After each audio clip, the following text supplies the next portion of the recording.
So I've had a problem with watching TV shows for a long time, which is basically someone tells me about a show that sounds really cool, that's something I want to watch, but I'm already in the middle of something, and then by the time I get to the end of the show I'm watching, something else comes out, and then another thing, and then I catch up with something else, and by the time I actually want to get round to whatever it was I was told about, I've forgotten what it is, like entirely. And I think that's just the problem that a lot of people have with just the volume of TV that is coming out these days. There is way too much to watch, you know, the likes of, you know, HBO and Netflix and Amazon and all these different streaming services, and then you've got, in the UK, you've got like stuff coming out on BBC and, well, not so much ITV. So how I got around this was, I think about 18 months ago, I started keeping a log of every show that I'd been told about, any that, you know, at least sounded interesting to me, and started scheduling what I was watching like way in advance. I'm not proud of it,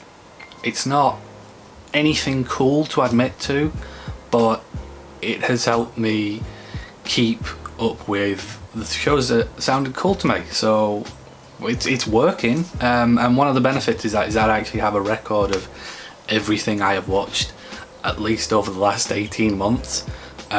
So I thought, why not make the most of that and take that information and compile them into a list of best seasons of television, scripted television, that I have watched in 2019. Now, that doesn't mean that they had to come out in 2019, just that I watched them, because like, this is the age of streaming services. Watch whatever you want when you watch, and that counts for year as well, as far as I'm concerned. I don't care what came out this year, I just care that I watched it. And I guess spoilers potentially for any of the shows, I'll probably flash the logos up or something on screen at this point. No guarantee that I'm going to talk about spoilers or that I'm going to have enough time to talk about spoilers, but we'll just see how it goes, because I haven't planned any of this really. Number 61, the worst season of scripted television that I have watched in 2019, Riverdale, season 3. Riverdale, I wouldn't say it ever started out as a promising show, but the best thing about it was that it was like Twin Peaks, in that there was a murder mystery, but the murder mystery was just a thread to get the audience invested in, well, not invested in, but to string them along as like a vehicle for the other stuff that the show was really about. Very much in the same way that Twin Peaks was like a murder mystery that strung people along for David Lynch's weird surrealist storytelling.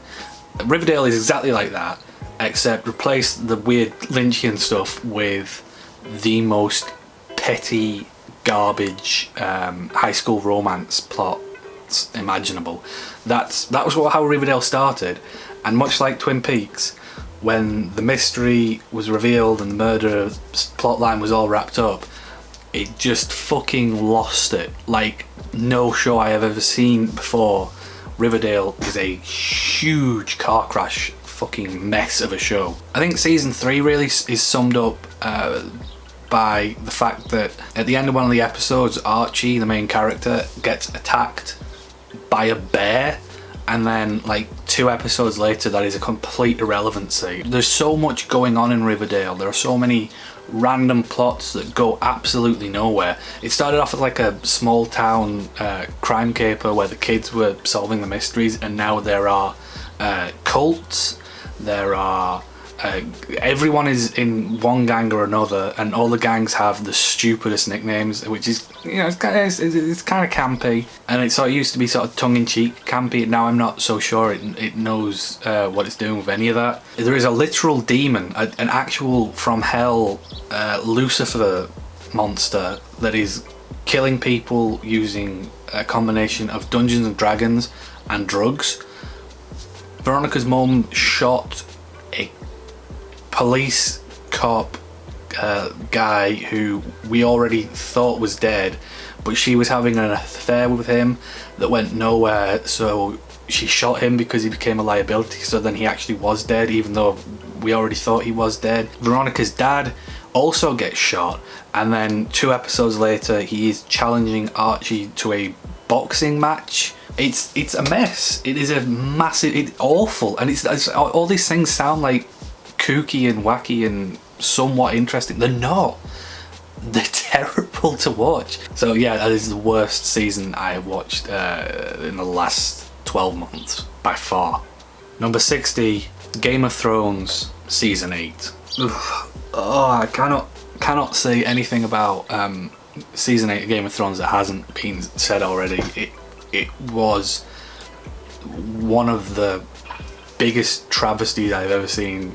Certainly with a show that I was that invested in. How they got it so wrong is just beyond me. Like from the first 2 episodes, I'll give them the first 2 episodes. Everyone was itching to get into sort of like the whole Night King, White Walkers, Apocalypse, battle to end all battle. It was the longest battle scene that had ever been made in either TV or movies. They were hyping everything out of this. And then it came and it went, and the battle itself was tense up until the moment that you realised that nothing was really going to happen to any of the characters, apart from like Jorah, who got the short end of the stick. I was supposed to stay on as well. The characters that did die, this is the thing, the characters that did die were handled really well. Theon's last moment is absolutely brilliant, and it's a shame that Alfie Allen has sort of never got the recognition for how brilliantly he handled that character. If you go like from where he started to where he went in the middle to how he ended up, that character arc is really compelling, and it's a shame that he sort of flew under the radar as an actor, because he like really worked his bollocks off on that role. Well, but yeah, from the whole Battle of Winterfell, that was disappointingly short. It was a really tense episode that had you on the edge of your seat the whole way through, but the resolution to that being like the entire plot that had been building up from the first episode was incredibly, crushingly disappointing. And then it seemingly somehow got worse every step of the rest of the way to the end of the show. Episode 4, you had the absolute nonsense that was why the fuck, how was Euron a central like core piece of the ending of this show? He was funny for like the first 5 minutes, like exactly like the first 5 minutes he was on the show, he was funny. Everything after that was grating. Him shooting down the dragon was complete nonsense, and it really shows the lack of commitment that was happening in the end of the show to consistency. That was one of the great things about Game of Thrones, is that it was telling this grand, epic story of knights and castles and what have you, but it was also like trying to play this story out in a very realistic, gritty, nobody has plot armor sort of setting, and that was really what was centrally at the heart of why it was so popular. And then in season 8, by the time you get to season 8, that is completely thrown out the window. There's so many cliches, so many conveniences, so many inconsistencies in how the world works from literally one episode to the next. The ballistas is an absolute perfect example where he can hit a dragon on a rickety old boat from like 10 miles away you can hit it 3 times, like 3 perfect aim shots, and then literally the next episode nobody can hit this dragon that is flying right in front of them while they're mounted on a secure castle. That sounds nitpicky, but that is like one of a million things that went wrong with season 8. Dany's turn to just like, oh, she's evil now, horribly mishandled, and it is a shame because Emilia Clarke really that was her most compelling as a character. She really gave it her all, and it was for such a wasted cause. She portrayed it as brilliantly as she could, but it was so badly written. That's what it comes down to. It was so poorly written. Everyone hated it, and then Missandei was killed. Daenerys just went full genocide and just started murdering thousands of innocent people, and then Bran the Broken became King of Westeros, and I don't think anyone is happy. Like, the character who they said had the best story, the character who they said deserved the crown because he had the best story, was also the character that they literally dropped for the entirety of season 5, I think. Wasn't to be seen because nobody liked his story. yeah, just a massive disappointment all round. Number 59, Man in High Castle season 3. I remember liking at least the first half of season 1 of Man in High Castle, and then it's just been a long, boring slog ever since the Japanese prince was shot. I've just stopped caring about how the show handles its characters. Season 3 of Man in High Castle was just such a bore, and they're doing such ridiculous things, like the Nazis have built a portal to our dimension or something, and they're going to try and invade our world in season 4, which is out, I think, but I haven't watched because I just don't care about the show anymore. It's a combination of being really over the top, when you talk about interdimensional Nazi invasion from a universe where they won World War II. That sounds like it should be kooky and wacky and at least a bit of fun. The problem with Man in High Castle is that it is so dreary and so boring. It's one of those shows that I sort of keep in a list of this is how you don't keep your audience invested, is that if your main characters, your heroic characters, the audience needs to believe that they are capable of being happy, even in the most dire circumstances, even in Nazi controlled world after World War II. Something that sounds terrible, something that sounds like there should be no joy in the world. You still need to show your characters capable of being happy for the audience to be able to believe that they will be happy when their goals are achieved and when they win the day. That spark needs to be kept alive in the mind of the audiences. Man in High Castle fails that because everyone is so dreary and so miserable, and the show is so draining to watch because there is just no joy in any of this. It's like drudgery watching Man in High Castle, and that's why I just don't think the show grabs me whatsoever. Number 58, End of the Fucking World season 1. I guess there is a second season out now. A lot of people really like this show. I've seen it recommended a ton of places. I thought I'd give it a go. I thought I might like it.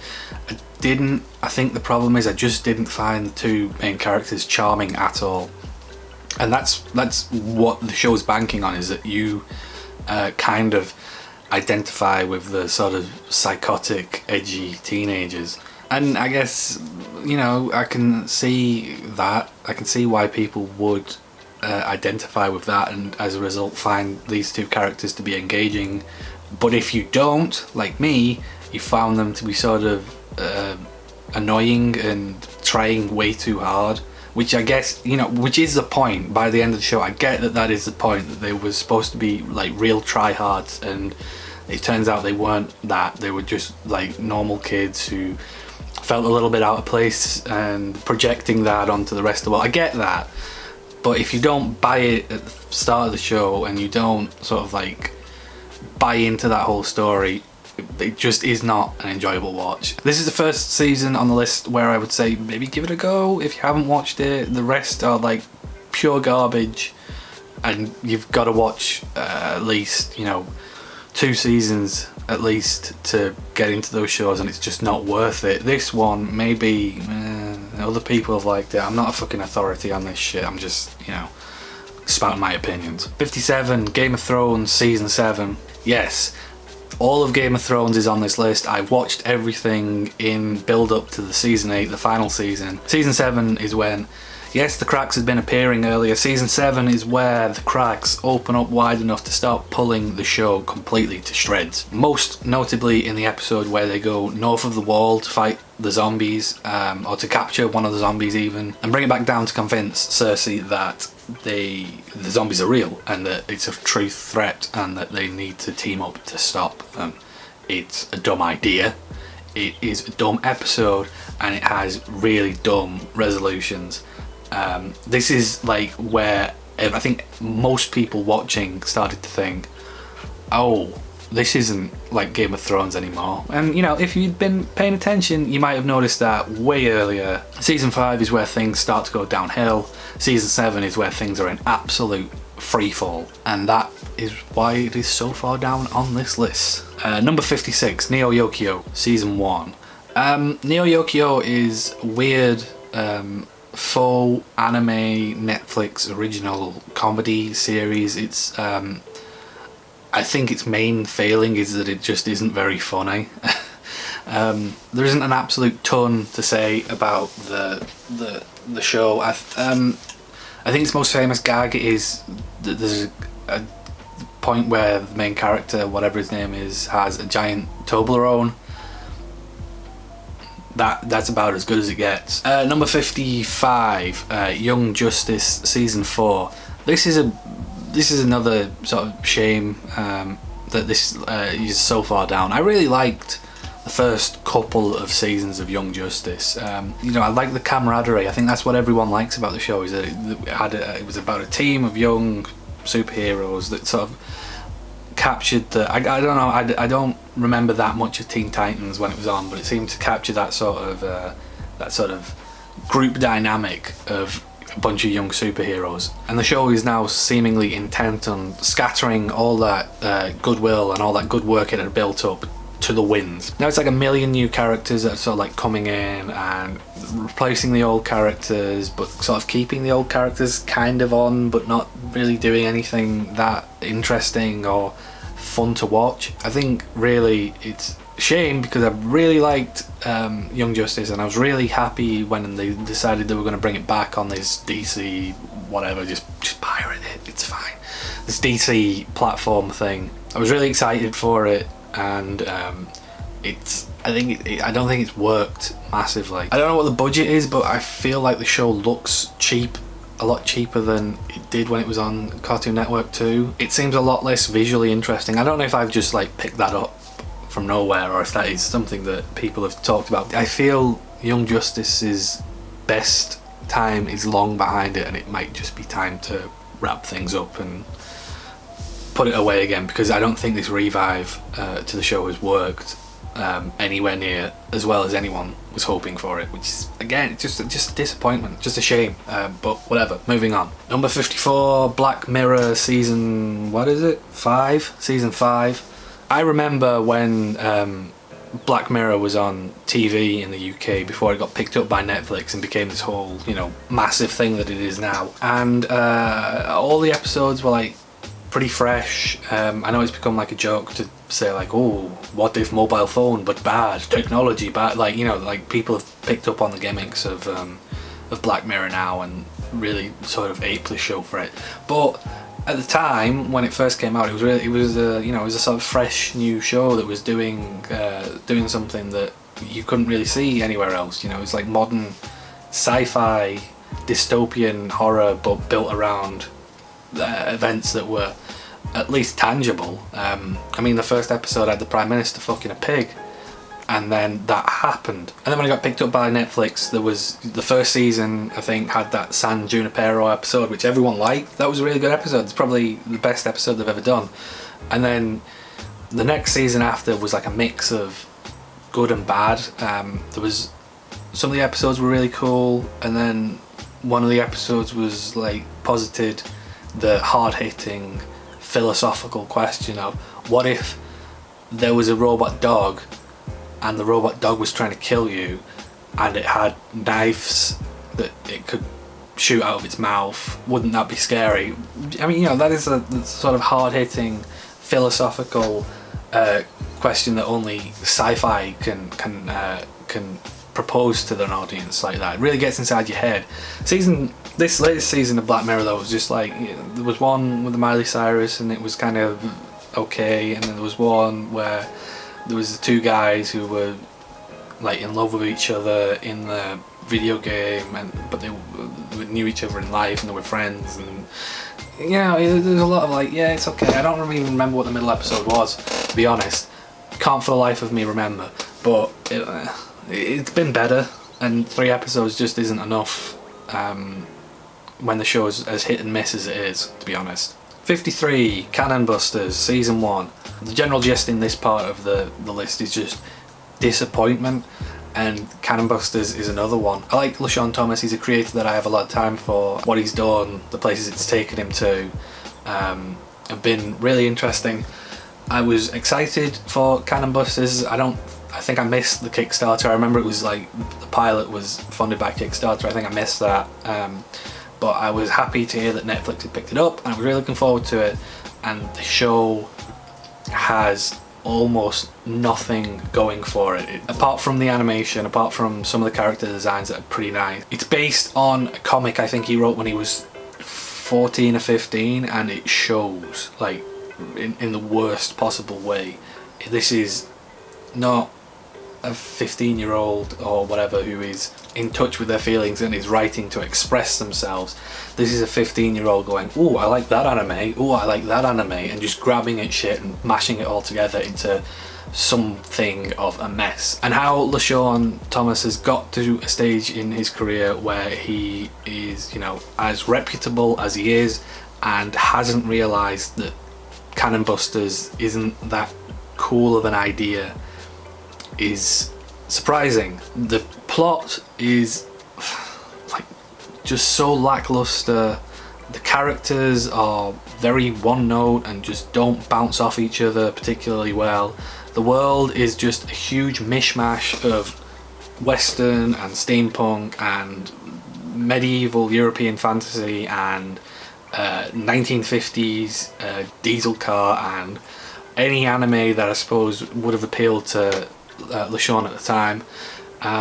The show just doesn't have that much. It just doesn't really have anything going for it, which is its main issue. It's just mediocre in sort of every single facet. I don't know if it's going to get a second season, and I also don't know if I want to watch a second season. Number 52, The Dragon Prince, Season 1, which I had already seen when it came out. I rewatched it because there was another season of Dragon Prince coming out. I remember being sort of reticent, I don't know if that's the right word, about The Dragon Prince Season 1. Again, it's from another creator, Aaron A. Has, who I have a lot of time for, based really on his work on Avatar: The Last Airbender. I wanted to see what he could do with his own show, with his own series, what he was capable of. The Dragon Prince Season 1, in line with all the shows that have been leading up to this point on the list, was a disappointment. I remember watching it and being like, yeah, it's okay, yeah, it's you know, it's kind of a rough first season, but you know what, it had enough ideas.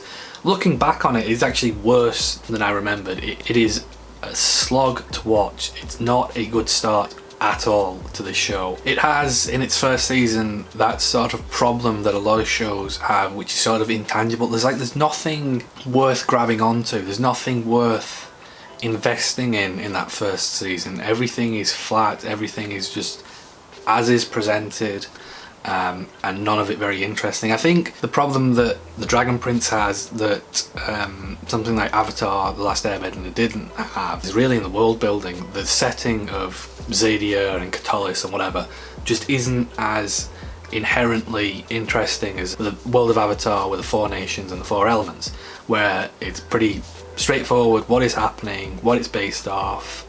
It's something that's never been done before necessarily in that medium. It's something that is easy to understand, easy to latch onto. Dragon Prince is set in a much more generic fantasy medieval setting, and it's just stuff that's been done before elsewhere more effectively, more interestingly.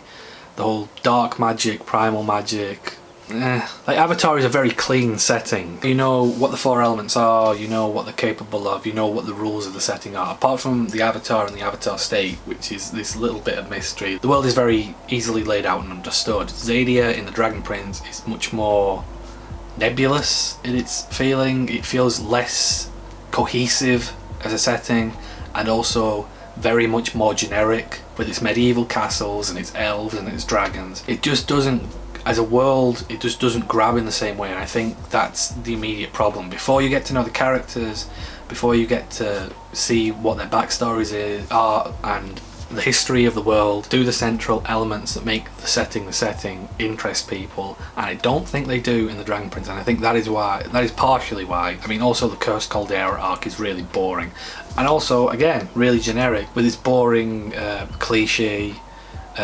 monsters. It's giant spiders, giant insects and ghost things, and it's just you know, there's just not enough originality in its setting to work for me, at least in this first season. Number 51, War of the Worlds.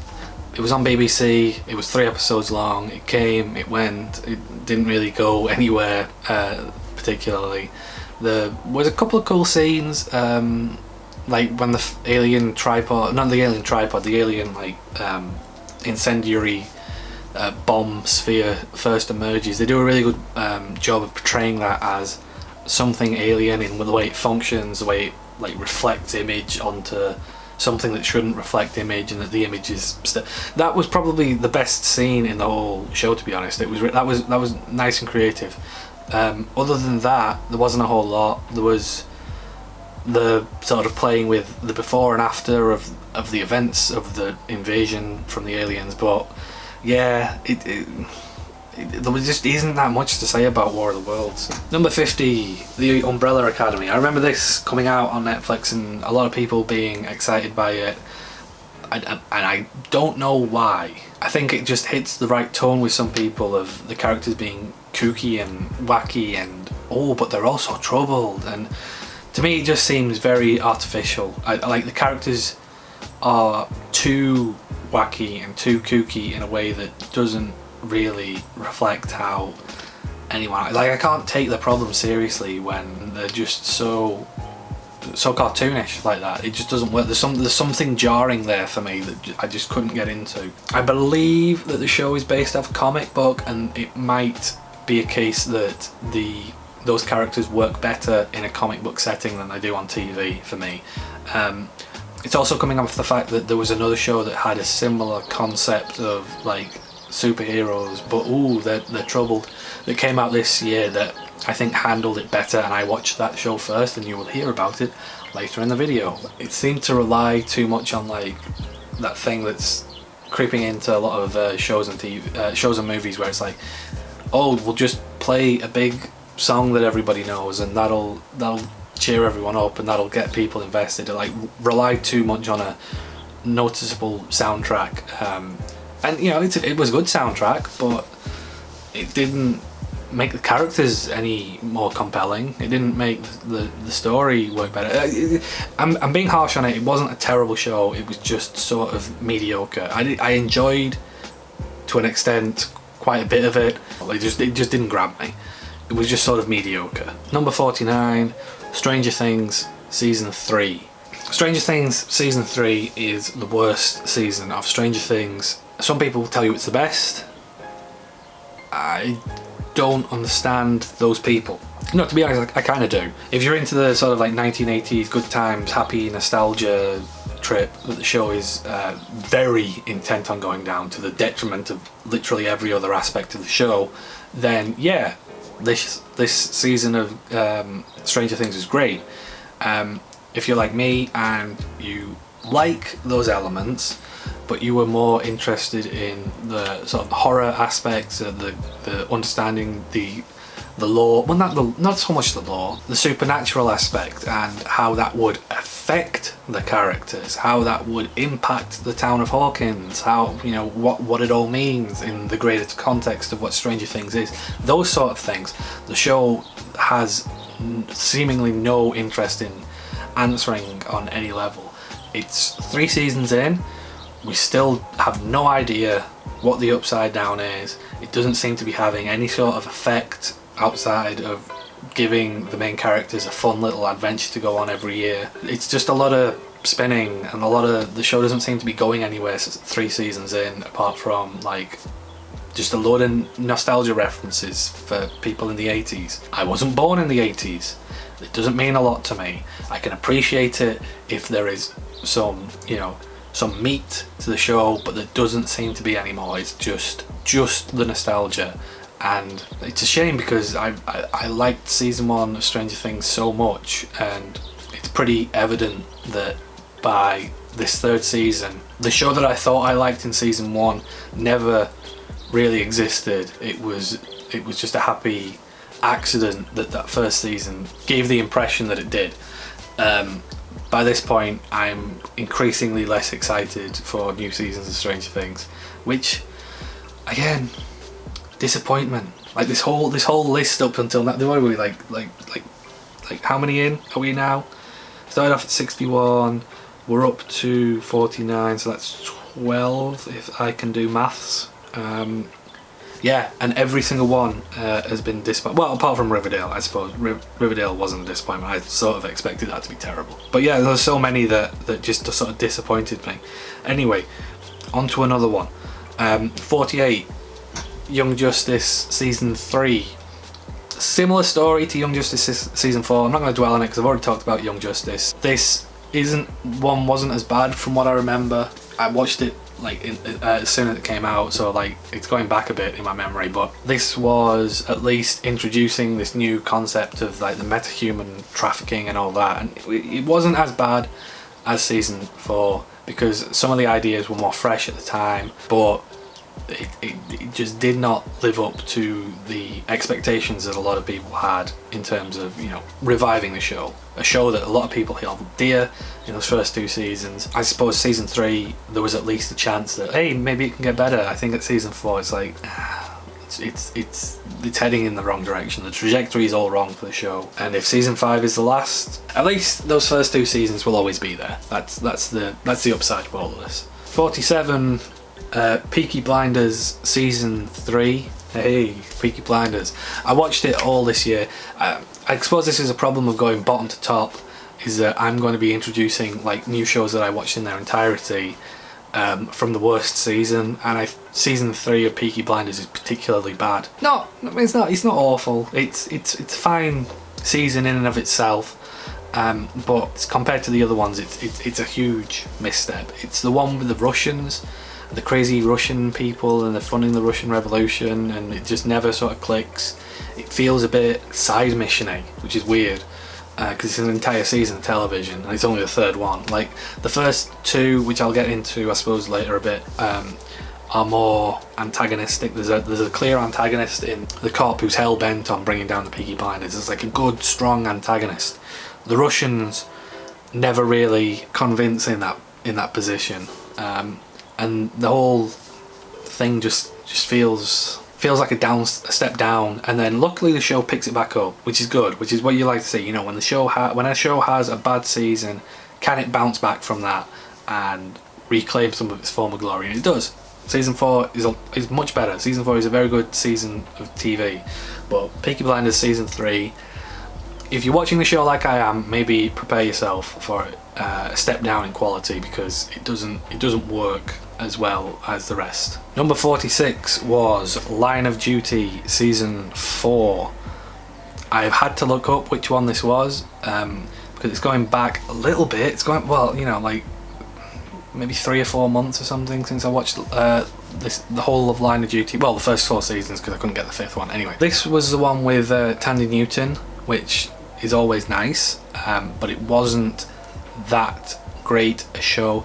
I think I'll just talk generally about Line of Duty, because Line of Duty, if you don't know what Line of Duty is, it is a show that we have in the UK.